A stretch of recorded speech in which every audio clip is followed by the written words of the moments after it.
Okay, so we're going to get started. I wanted to thank everybody for joining us for our hydrogen-powered waste collection fuel cell refuge trucks presentation today. This is presented by the Edmonton Regional Hub. We are an alliance of organizations from the region, which include municipalities, economic development organizations, academias, and partners from our Indigenous neighbors, our province, and our federal government. The Hub is working really hard with our industry partners and associations to accelerate the development of hydrogen economy throughout a region. Before we begin, I'd like to talk about the land acknowledgement. We would like to take a moment to acknowledge that the Edmonton Hub is located on Treaty 6 territory. This is a traditional meeting grounds, gathering place, and traveling route to the Cree, Saulteaux, Blackfoot, Métis, Dene, and Nakudusot. We encourage everyone watching to reflect on the territory, treaties, and people where you live and work. This webinar is part of our Edmonton Region Hydrogen Hub's ongoing webinar series, and is meant to provide industry, government, and investors with knowledge and tools to help them act on unique competitive advantages in our Edmonton region for low-cost, low-carbon hydrogen production and adoption. I think we're all working towards this vision. You can see in our past webinars on our website at erh2.ca, and this presentation will be available there tomorrow. So please, if you find it interesting, be sure to share it with your colleagues and partners. For more information and updates about future webinars, please join our mailing list or follow us on Twitter or LinkedIn. I'd now like to introduce our special guests, Andrew Flagg and Sandra Omondi, who will be hosting today's conversation. Andrew is a managing consultant in ERA's funded project management team, leading the team's service offerings for UK projects for the development and deployment of innovative technologies in the energy sector, as well as working on large-scale EU-funded projects. Andrew supports a consortium of project partners for technology trials and demonstrations, providing best practices and expertise on engaging and reporting to funding agency. Andrew delivers many projects working to develop and deploy innovative technologies at scale, such as hydrogen for transport and energy and demand-side response technology in housing. He has supported the delivery of these projects in the role as a coordinator, project manager, and communication specialist. Sandra is a chartered urban planner and project manager. In her current role as a senior project officer at Aberdeen City Council, Sandra manages and delivers hydrogen projects in Aberdeen. This is one of Europe's pioneer hydrogen economies, which is very exciting. She has led on several councils for European hydrogen projects, and we'll be discussing a few of those today. As an urban planner, Sandra has played a fundamental role in the development of planning policy and strategy that helps achieve a net zero vision. Today's topic is going to be focused on two streams: hydrogen-powered waste collection truck projects in Europe. The first one we will be talking about Hector, and the second one we will be talking about Revive. So I'm very excited to hear both your journeys on these projects. For today's conversation, Andrew and Sandra will be sharing the main project conclusions, operational experience, and lessons learned when it comes to deploying hydrogen fuel cell waste trucks. So just a few housekeeping rules before we get started. Throughout the presentation, please put your questions in the Q&A box, and we will get to them later on in the webinar. If you are interested in someone's question and you like it, please feel free to upvote it, and this will help us determine the order that questions will be addressed. I'd like to pass it over to Andrew, and thank you very much for joining us today. Brilliant, thank you very much. Just bear with me whilst I share my screen. So actually today, I'm presenting on the Revive project, and then Sandra will be presenting on the Hector project. I hope everyone can see my screen, but please do let me know if there's any problems at any time there. So yes, good morning to everyone, for all of you over there in Canada. As you might have I've noticed for myself and Sandra, it's the afternoon, so good afternoon, Sandra. My name is Andrew Flagg, and as Heidi mentioned, I'm a managing consultant at ERM. Today I'll be presenting on the Revive project before then handing over to Sandra from Aberdeen, who'll go into detail on their work as part of the Hector project. I hope you can see that's on slide 2, but let me know if that's not gone over. So just a quick introduction to ERM. ERM is the world's leading pure play sustainability consultancy, and we operate globally around the world, including over there in North America. We have the goal of shaping a sustainable future with the world's leading organizations. For many years at ERM, we've developed a deep expertise in the low and zero carbon energy sector.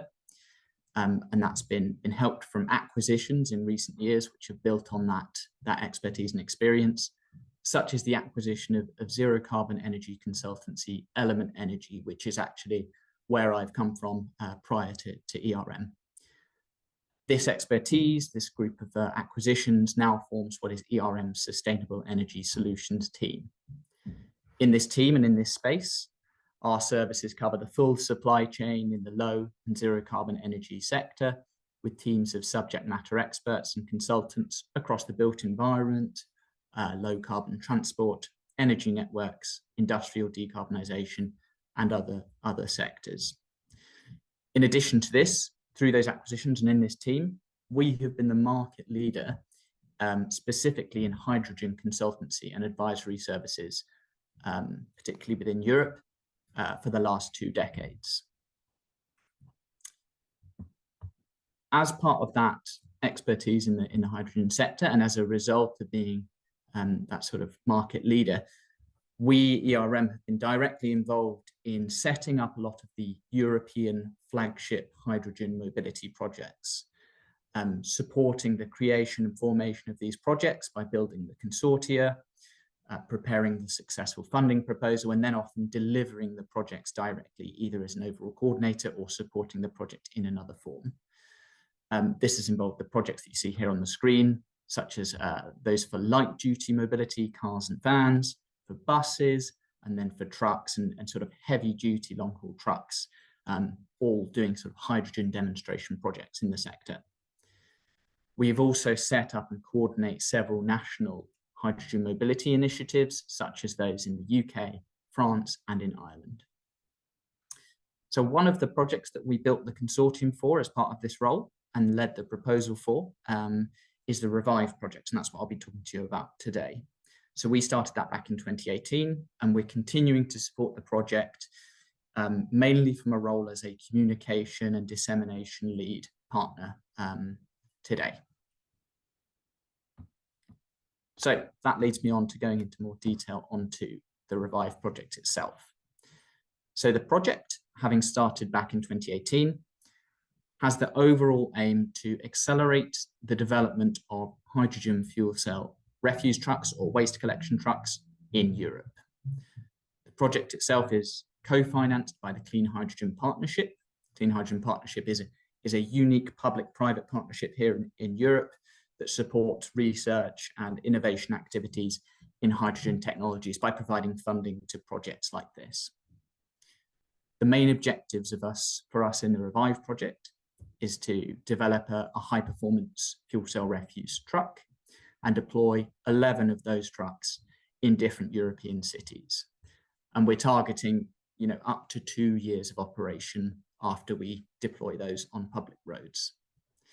In this way, we're then able to collect and analyze data for the trucks, for the technology, in order to validate how feasible it is. And from them, we can then communicate about the results of the project to help further support the developments of the sector and the industry. There's also a dedicated waste to wheels study after that, which will be investigating the potential benefits of the technology in a circular business model, which will be using hydrogen produced from the incineration of waste, and that hydrogen can then be used to drive the trucks that are collecting that waste. So very much a circular solution. So as for the Revive consortium, so Revive is a consortium of partners, project partners from across the value chain. We bring together vehicle operators, so that's the cities and the local authorities who manage waste collection activities. We have then the manufacturers, so e-trucks are the manufacturer of the fuel cell trucks. They're based in Belgium. And then we have Proton Motor and Power Cell, who are providing the fuel cell systems and the fuel cell technologies. There's then a range of sector experts and research companies who are supporting the project through analysis, communication, and those technical studies that I've mentioned just now on the slide before. And overall, the overall coordinator is Tractable NG. Then on the right-hand side of this screen, you can see where our deployment locations are. So it's happening across different cities, but in 3 countries. So that's in the Netherlands, in Belgium, and in Sweden. So where are we today? So after having started back in 2018, and after 6 years of the project so far, Revive is well and truly into its operational phase. We had our first truck deployed back in May 2021, and then have been deploying trucks since then. We've still got 4 trucks that are in the final phases of commissioning and are due to be delivered to the customers over the next few months.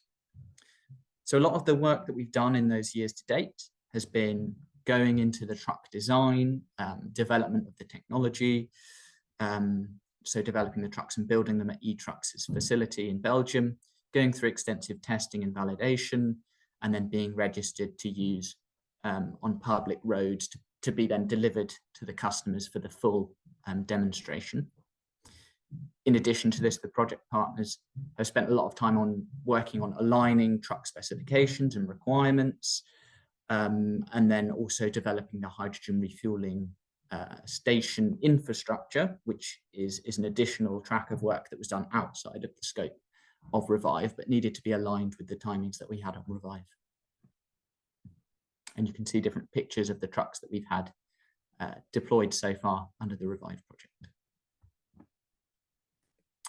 So as we've already had some trucks in operation for a couple of years, we've started to collect quite detailed data on using those trucks in daily waste collection operation.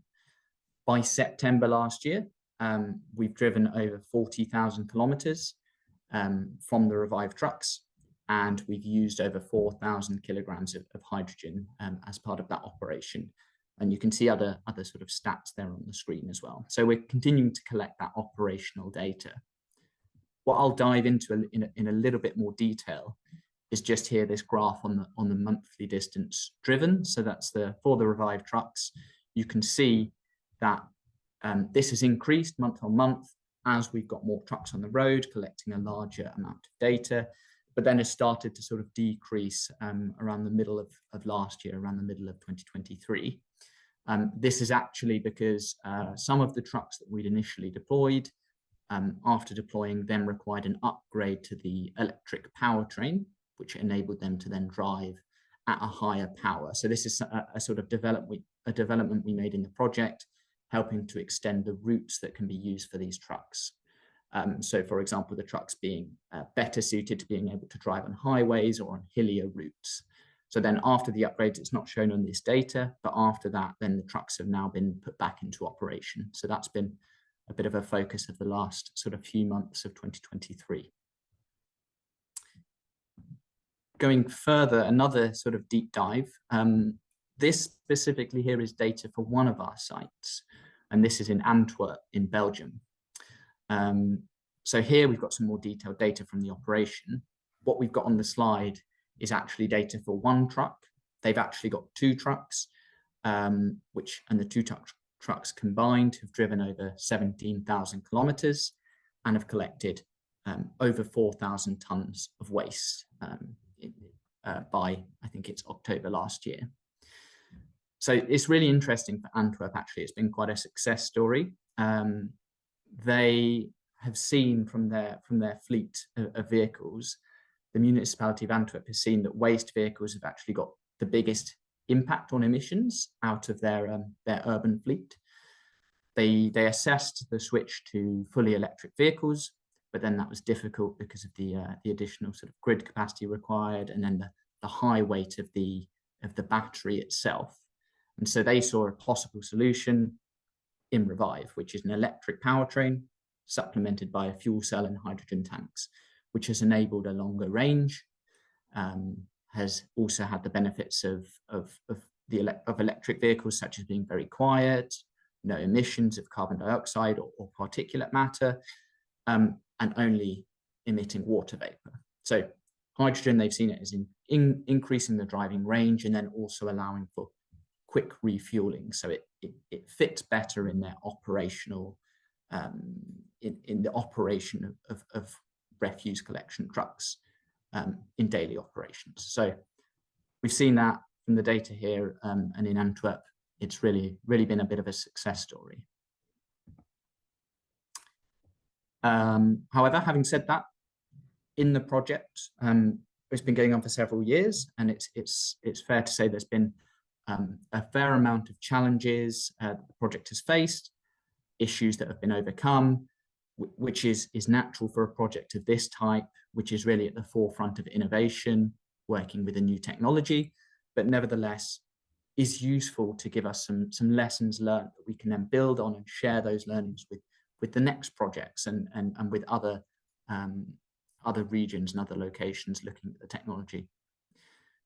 So just to address some of them here, we've seen that the availability of hydrogen refueling stations, so that's HRS, is critical for project timing. And that's something that we had to deal with, sort of organizing that in parallel to the truck deployment, which in some cases was quite challenging.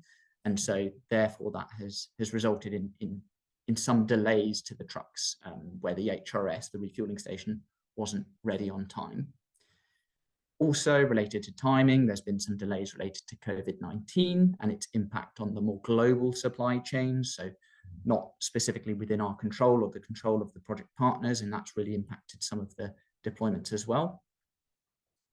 Then moving on to the right, or going further onto the right, we've encountered some difficulties around just sort of navigating differences in technology readiness levels compared to other technologies. So for example, those hydrogen, the sort of powertrain upgrades that I mentioned a couple of slides ago that were required, because it maybe wasn't performing as similar technologies have done. So whilst the technology is developing, actually managing and improving and maturing technology readiness level is something that we've had to manage as well. And in the same vein, then actually managing stakeholder expectation management, that is also quite important and key for this project. And then finally, I've got two boxes on the right, which are really related to standardization. So firstly, with regulations, so that might be impacting permitting, registration of the vehicles on the road. And then finally, a lack of standardization in the actual vehicle types that are being developed and constructed. So different configurations and setups on the trucks might require additional effort and activities to build and then homologate different versions of the trucks. So that's also impacted the timing and the scheduling as well. And then what I wanted to say here is just to show that these are quite common themes that have emerged across different European hydrogen mobility projects and hydrogen deployment projects that we at ERM have been running. And that's across the different vehicle types, so from light duty cars and vans to buses, all the way up to heavy duty trucks. And it's very much to say, when you're looking at a project like this, these are the different elements that you need to consider. So on the infrastructure side, the hydrogen refueling stations, thinking about the utilization, the availability, and the planning and permitting procedures. On the vehicle side, you need to think about the benefits of hydrogen alongside some of the complexities around specifications, maturity of the sector, expectation management, as I mentioned, and then finally, just a point on the broad sector and the advancement of the sector and you know, there are some success stories and there are some sort of challenging stories as well. And it's definitely, you've seen some of the success stories where they're cities and regions who are really supporting hydrogen and involving it as part of a broader clean energy system. So I must also say one of the success stories I've seen, not in Revive, but it has to be the Aberdeen sort of success story of hydrogen deployment. And it'll be interesting to hear what Aberdeen says after I stop talking, because I think that's a real success story in hydrogen. It's had great support from the region, and yeah, it's seen real success on deploying hydrogen. My final slide, because I know I'm running out of time here, is simply to say that our final learning in Revive and final best practice is really about the value of collaboration, to share learnings and to share challenges and help overcome challenges and support each other. So collaborating across different projects. And we actually had a collaboration agreement with 2 projects, one of them being the Hector project, one of them being the more interesting or challengingly named project, which was Life and Grab High project, a bit more of a mouthful. But together with those projects, we've discussed some of the technical and sectoral issues that we've been faced. And we've committed to communicating jointly, and it's really been valuable to do that across the different projects. So that brings my presentation to a close, and with that, hopefully that leads nicely onto the next presentation from Sandra. So thank you very much for the time today.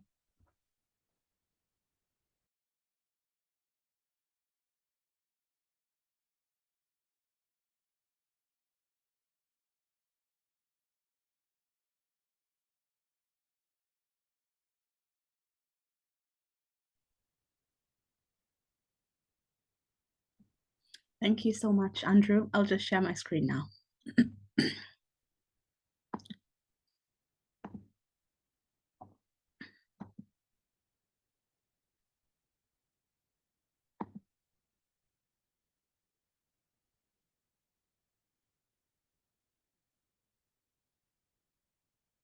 Okay, just let me know whether you can see that properly, please.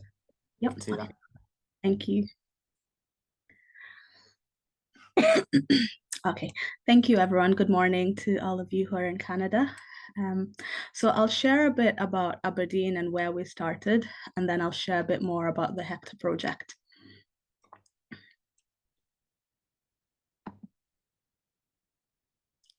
Okay. So in Aberdeen, we started initial strategy development in 2013, and that led to the our hydrogen strategy, which we deploy, which was published in 2015, and it's still valid till now. So it's 2015 to 2025. And then in 2015, that's when we purchased our 10 hydrogen buses. So you might have seen these before. These were the one of Europe's largest bus trials. So we had 10 buses, and at that time as well, a hydrogen refueling station was built in the city, and that is owned by BOC. It's still owned by BOC at the moment, and it's still operational. And then in 2016, we looked at deploying a few more hydrogen vehicles. So at that time, we purchased some hydrogen vehicles. We had some Hyundais and also some Toyota Mirais. And at that time, we also had some dual fuel vehicles, which were really a bridging technology. And so that allowed us to save on carbon emissions, and it also allowed our drivers to trial hydrogen trucks. In 2017, Aberdeen City Council built the second refueling station. So this is a smaller refueling station, and it's also still operational right now. And then in 2019, we looked at innovative uses of hydrogen. So we have an exhibition center that is right now powered by 3 fuel cells, and these fuel cells also power the existing hotels that are on site. And then we've also been exploring ways to increase demand in 2020. So we purchased 25 double-decker buses, hydrogen double-decker buses. And these are part of the Jive project, which is also a European project. And then in 2023, we entered into a commercial agreement, a joint venture partnership with BP for them to produce hydrogen at a large scale in the city. And this will be to refuel all of our buses and all of our fleet, and also to export to different off-takers within the region and hopefully internationally as well. So just looking at all the vehicles that we have, we've looked at different ones. We've had the Hyundais and the Mirais, and these are also available in our car club within the city. So that allows members of the public to also trial hydrogen. And then we also have the hydrogen buses, which are full hydrogen. And then we've got the dual fuels. So those are the two pictures on the right. So the top one is our dual fuel waste truck. And then we also have the dual fuel road sweeper at the bottom. So at the moment we've upgraded 23 of our fleet for them to be operating on dual fuel.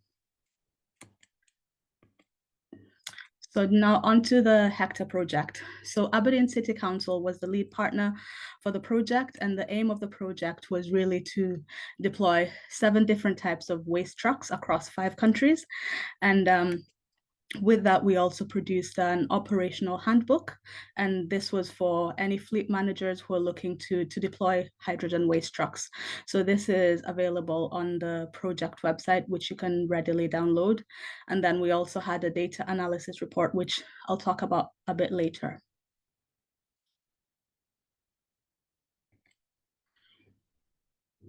So these are all the different waste trucks that were deployed under Hector.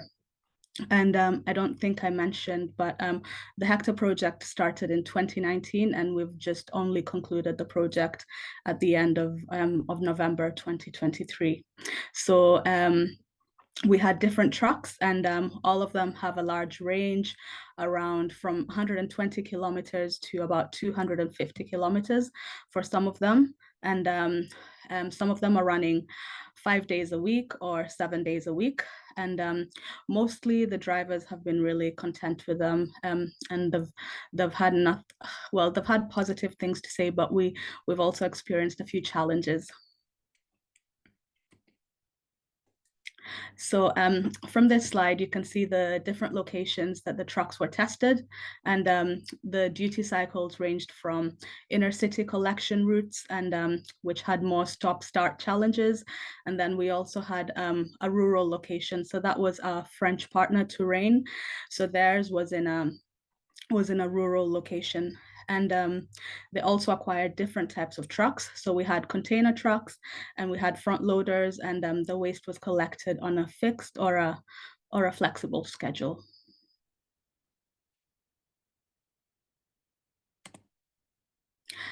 So the original intention of the project was to drive the cost down for all the trucks by all of us buying the same truck. However, that wasn't feasible because every partner required something different, so everybody's specification was different. So we went on to include 3 different manufacturers. We approached 3 different manufacturers: Fawn, G-Sync Knobber, and E-Trucks. So as you can see from the table, we had different pressures. Most of us used 350 bar, but we had 3 of our partners who bought their trucks from Fawn. They used a 700 bar specification, but all in all, most of the trucks take between 8 to 12 minutes to refuel, and then they also have a capacity of 15 to 20 kilos. And then the main difference between Hector and Revive as well is that the manufacturers were not direct partners in the project. So that in itself presented some challenges, especially when it came to data collection. So because the project has now come to an end, the trucks are still in operation, but I just wanted to highlight some of the main things from each of the partners and what we learned throughout the whole project. So one of the main things, which was a positive for everyone, was the trial of the waste trucks, the hydrogen waste trucks, and also the driver training that went along with it. So most of the partners were able to undertake driver training and just show the drivers how to handle the equipment. And we also had positive feedback from the drivers. And we also had quite a lot of interest from the public and the private sector about the trucks. Now, one of the challenges was the long delivery times. The project was ongoing during COVID, and most of the partners didn't receive their trucks on time. Duisburg was the partner that had the longest operational time. So they started operation in May 21. So it was, I believe, around the same time as one of the revived trucks. So Duisburg started their operations during May, and they've been emptying over 900 bins, and they were the most successful partner, I have to say, because they were able to have over 35,000 kilometers. And one of their positives and one of their learnings for them was they had quite a lot of pre-procurement supplier engagement, and so that just really helped with when it came to purchasing the truck. Now, for us in Aberdeen, one of the things that we did was technician training. So we ensured that our technicians underwent a training. It was called Kiwa Hydrogen Vehicle Technician Training, and this was mainly looking at the use of hydrogen and giving them basic knowledge on hydrogen production. And then one of our challenges was our integrator Holthausen was based in Netherlands. So once the truck was delivered to the UK, we ended up having some problems, and then the truck was actually returned back to the Netherlands, which meant there was quite a few months where the truck was not operational. So following on from that, we were able to get a diagnostic laptop, which then allowed Holthausen to monitor and sort out some of those issues remotely, which greatly improved reliability and also the maintenance side of the truck.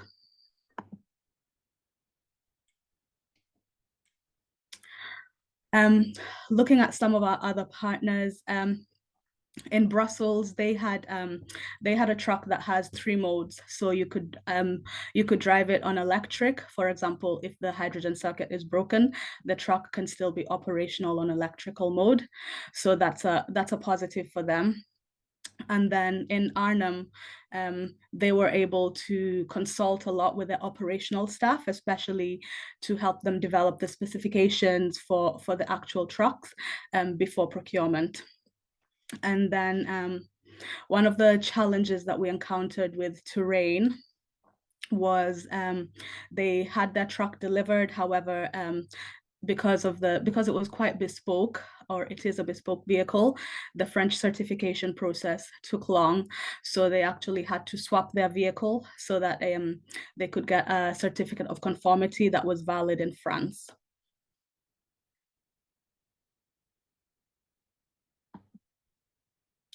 And as part of the project, we published a handbook. So this is something that's handy and for fleet operators. It's also got a vehicle trial planning checklist and also a procurement template that someone can use just when they're going through the process. And I took this table from the handbook, and it just shows some of the timescales that you're expected to have when you're trying to procure a hydrogen waste truck. So like in the planning section, you've got about 3 to 6 months for supplier engagement, detailed project planning, and also just your business case development. And then in terms of preparation, you might be looking at depot upgrades or workshop alterations. And then in terms of the testing phase, it would be about 3 to 12 months after the initial deployment phase, which would be after the vehicle has been signed off. And this booklet is it's available online.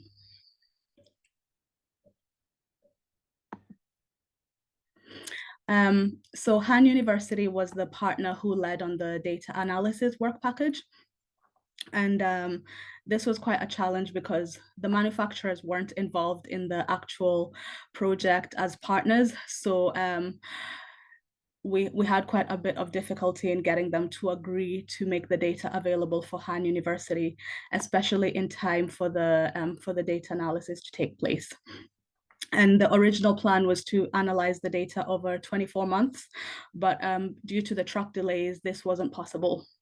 Nevertheless, we were able to get data for three of the cities, Arnhem, Harten, and Duisburg. And within these three cities, this was during different operational times, but the main takeaway from the data analysis was that even if hydrogen was derived from natural gas, the hydrogen waste trucks had the potential to reduce emissions by about 60% when compared to diesel.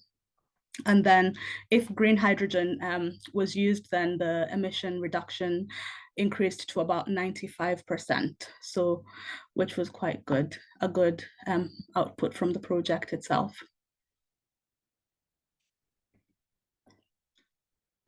And just to conclude, so for us, there's been quite a lot of benefits in trialing the waste truck. It allows us to give feedback to those who are looking to actually try and test their waste trucks as well. And it also allows us to test the manufacturer's equipment. I mean, it's not been without its challenges. So we've had some of the same challenges that Andrew mentioned. We've had to look at the issue of immaturity of the technology. So sometimes when there's been issues with the design or defective parts, it's just taken quite a long time for this to be fixed, just because of the supply chain issues. And then some of the partners had challenges with the fuel refueling. Sometimes the stations were down or they were not working, so that meant that the truck couldn't be in operation. So in that sense, it's almost as if you always have to have a backup truck in place, and you can't fully replace one truck with a hydrogen waste truck. So I would say we would say that the main message is that we're still in the research and development phase, and we still need to allow time for market maturity, supply chain development, and also real life testing. But all in all, hydrogen waste trucks can provide a zero emission option for the industry. And yeah, I'm happy to take any questions now, or you can also always email us. Thank you, Andrew and Sandra. That was fantastic. I mean, my own hydrogen journey with our clients here at the City of Edmonton and working with our key partners through the Hydrogen Hub. So I gained quite a bit of insights and have a lot of questions as well. As looks like we've got quite a few questions online as well. I see that some of the questions are being added as well to the chat. If you don't mind maybe copying and pasting those to the Q&A, that would be great. I'll try and do my best to get to all the questions. If we don't, we can probably provide some context after the webinar, if that helps. So I'm just going to start with my own question. You talked a lot about supply chain and the readiness of OEMs for purchasing some of these vehicles and some of the challenges around that. Would of you, going through some of those challenges and opportunity, you mentioned dual fuel and the transition of using dual fuel. Having been through this project now and the phases, would have you maybe stayed with dual fuel a little bit longer until the industry advances in these type of technologies? I'm just curious on your opinion on that. Yes, actually, we're still sticking to dual fuel at the moment. So so far we've had 21 conversions from around 2018, and we still have about 70 more conversions planned over the next 3 years. So we're still sticking to dual fuel at the moment because it's simply cheaper. It's about £45,000 per vehicle, and Mhm. you're able to save about 30 to 40% of carbon emissions. And for us, until hydrogen fully matures as the technology continues to improve, then dual fuel is seen as the answer for now. Okay, thank you. Excellent. We're on our own journey with dual fuel, so that's a great answer. So I'm just going to start at the top. Did the participating municipalities work with the OEMs to inform vehicle specs before deploying them for the trial, or just work with the OEM offerings as they were? So it might be more for you, Sandra, but Andrew, feel free to jump in as well. I can perhaps start. So I know for the Revive project, certainly that was a large part of the activities in the project. So it was the cities, the municipalities working quite closely, in fact directly with the truck OEMs to basically define what the vehicle specifications and the configurations should be. So that was definitely something we did, and I think that's what we find with these types of projects, the very early deployment projects, where there isn't to date, a more of a commercial offering, where the municipality just has to go with what's being offered. These very early technology development and then deployment pilot projects, it's really good to have the manufacturer directly involved. So we had the manufacturer as a project partner. I know for Hector, I don't think that was the case, but we found real value in having e-trucks and then the fuel cell suppliers as direct project partners. So we could already have that direct line of communication to understand what are the requirements from the cities. What do they need? Do they need a special type of loader for their waste collection truck? Do they need something specific? And we already have that line of communication. So that was definitely something we did on the early part of the project, to define those specifications, and then the manufacturers work to those specifications directly with the cities. Perhaps Sandra, you've got an approach from Hector as well. Yes, so for us, at the start of the project, we had a workshop with manufacturers who could actually deliver these trucks and build them. So we did have that initial conversation with those who are interested, and then each partner had their own specifications. So that's why we all ended up going for different manufacturers. So each partner had different specifications based on their operational needs. So those are definitely discussions that need to be had before the procurement phase. Excellent, thank you. The next one is from Ron. When you mentioned managing stakeholder expectation, what gaps between expectations and reality was there? That's a really good question. Very good.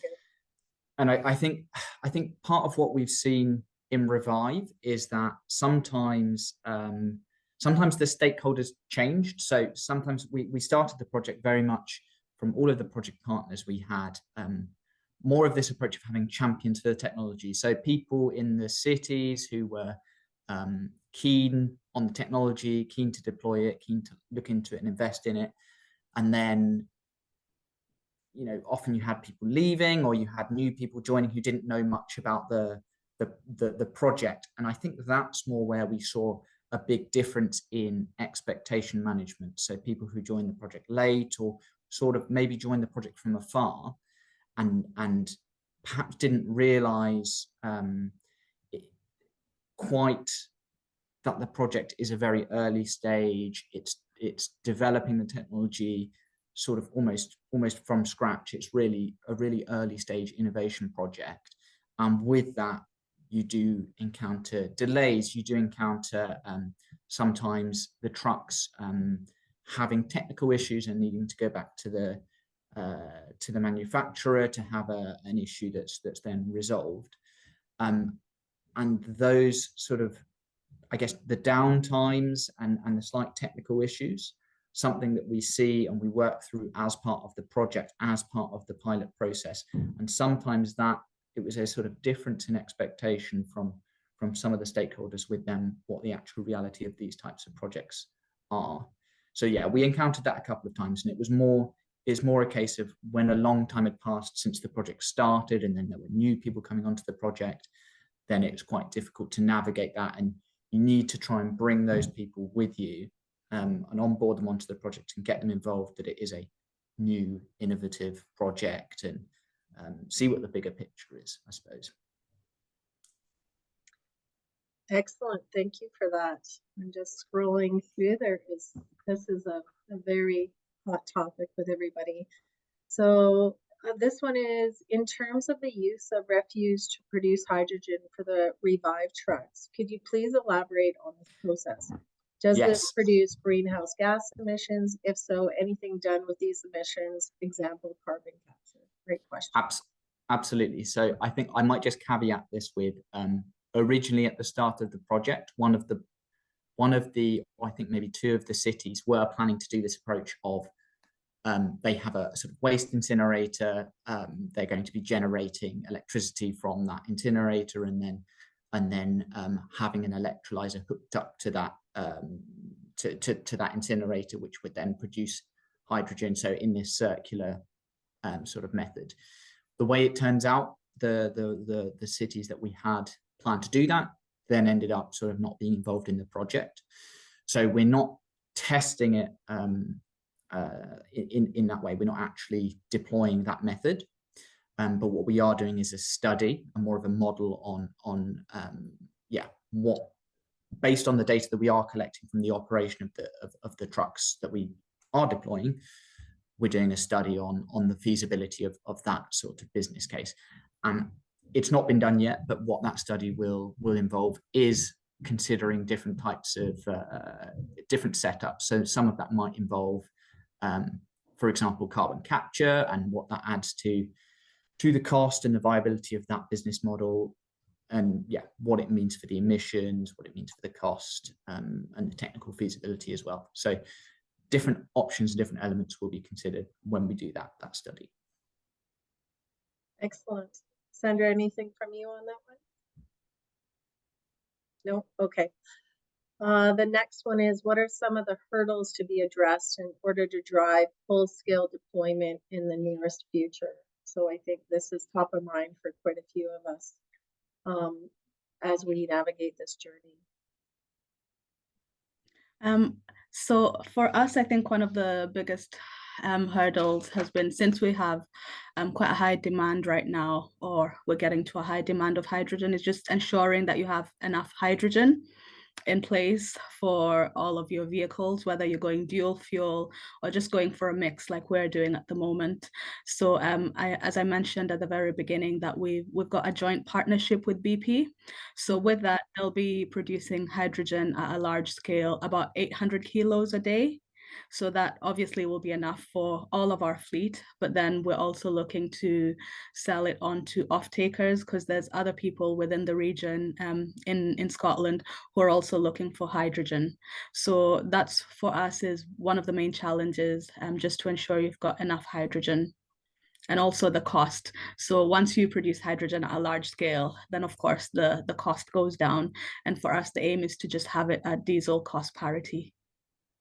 And do you have that now? No, we don't have that now. So for us at the moment, it's, the hydrogen is about approximately 20 pounds plus VAT per kilo. Yeah, per kilo. But diesel, okay, a couple of years ago it was 6 pounds. I don't know how much the diesel cost parity right now would be, but when we started this, we used to sell hydrogen at about £12 a kilo plus VAT. Yeah, but right now, just because of everything, it's about 20 pounds a kilo. Right. And do you mind me asking, how many fueling stations do you have, say, in one location? Like, I'm just thinking of our geographic area is quite large, but just reference. Yeah, so for Aberdeen, we're quite a small city, about 200,000 population. So we've got 2 stations. The first one that was done in 2015, and that one has the capacity to produce about 360 kilos of hydrogen per day. And then the second station is smaller, so about 130 kilos per day. Okay, excellent. Yeah. Okay. Another question. Did the body suppliers provide traditional bodies with hydraulic systems, or did they provide a new design tailored to H2 with more electric equipment? It's a good question. Maybe Sandra, you might actually know this one better than me. I'm fairly sure that for Revive, the way it worked was the manufacturer that we had, so E-Trucks, what they did was more of a retrofitting onto existing truck chassis. So I think in their case, E-Trucks bought a DAF chassis and then retrofitted that with a fuel cell system, fuel cell and hydrogen tanks. So I don't think there was a sort of specific link to the supplier of the sort of chassis and the truck body. So from my side, I don't think that was an element that was considered. I think that was just part of the procurement between the truck sort of manufacturer, retrofitter, and then where they were procuring the trucks and the bodies from. I don't know, Sandra, was that a specific element that you tackled in Hector? So for us, I'll talk about Aberdeen for us. Just for our truck, I know that we had a Mercedes Iconic chassis. And so, but then Holthausen was actually the integrator. And we had the fuel cell was by Hydrogenics. So we had different suppliers. And then Holthausen was the person the manufacturer that we were dealing with to integrate all the different components. Yes, I think the advancement of where the OEMs are going, and as you both mentioned, is continuing to work with them on. I think the challenge sometimes is the different needs of the operations to support what we require in the trucks. Okay, so do you think 2 years of operational testing has been ideal to learn as much as the municipalities could before making scale deployment decisions? And how often did you see unique failures and learning opportunities after the first couple of years? That's a really good question. What we tend to see, particularly in these European projects, is a target for collecting 2 years of operational data. I would say to answer that question, it's probably ideal to do as much testing as possible, go beyond those 2 years and continue to test and collect data, to continue to learn and understand the data and understand maintenance and issues with the technology. But for the sake of having a project like this, collecting 2 years of data is quite useful and valuable. It enables you to see how the technology fares in, for example, different weather conditions. If you have seasonal variation, that's very valuable to collect data on how the trucks and the refueling station operates in the winter versus in the summer. And if it's being integrated into daily operations, you are able to collect a real good amount of data. But I think what we're planning to do in Revive, and Sandra, you can mention about Hector, what we're planning to do at the end of the project is to continue using those trucks. So the cities and municipalities involved in the project will continue to operate the trucks, we'll continue to learn about them, collect data, and obviously that will inform then, is that a technology that they wish to continue pursuing and maybe increase the size of their fleet. So yeah, 2 years is good, I think, in the focus of the project, and enables you to get good conclusions and learnings. But from the city side, as much operational testing as possible is definitely valuable. Mm-hmm. Yeah, I completely agree, Andrew. Yeah, I think 2 years is sufficient just because of the project timescales. But with us, we didn't even get 2 years of operational data just because of all the delays. And yes, with us, all the partners are still using their trucks. As long as their refueling station is working and they've got hydrogen available, they're still using their trucks. And It's just the same with the initial bus project that we did. It was supposed to be a 4-year European project, but even after the 4 years, we still kept the buses on and they were still operational. And it's just the same with the current buses that we still have right now, the double-decker buses. We'll still keep the buses in the long run until whenever the users, which in this case is First Bus, they decide that they're no longer fit for purpose. Just on that note, I think we got another addition on that question is some of that technology available for purchase or the suppliers? Is this for the buses? Yeah. For the original buses, we actually, those original 10 buses are not being used by us at the moment. We decided to gift those to universities just for learning purposes. So they're currently being used by colleges, and it's gone to them, and some to a museum as well, because the technology has improved so much. So for it was in 2014 when we got the buses, and at that time the buses were about £1 million, €1 million, and by the time we've come to this double-decker buses, the buses are around £450,000. So the price has gone really down, and also just because technology has improved. Okay, excellent. I just have another question. Is there a third party involved doing or looking at any of the testing and the data? For instance, like other universities involved, things like that? For us, it was just Han University, and it was because they were a partner in the project. Okay. But we haven't involved any other university, no. Okay, excellent. Thank you. Sorry, I'm trying to see all the comments and questions. Andrew, there was a question, sorry, I suppose it was just a follow-up on that question. I think the question was more related to the actual operational data from the project and whether that would be available for purchase. My understanding is no, not with these sort of funded projects. I think the data is sort of the property of the project partner who's collecting the data, who's actually doing the operation, and then from the funding agency, I think they get access to the sort of data depending on what the setup is. But what I can say, and Sandra actually pointed to, there's the operational, you've got a couple of reports, don't you, in the Hector project, and we're going to have similar reports in Revive, where you've got sort of data that's shared on an aggregated basis. So it might be for 4 of the trucks, or there might be case studies on 1 or 2 of the trucks.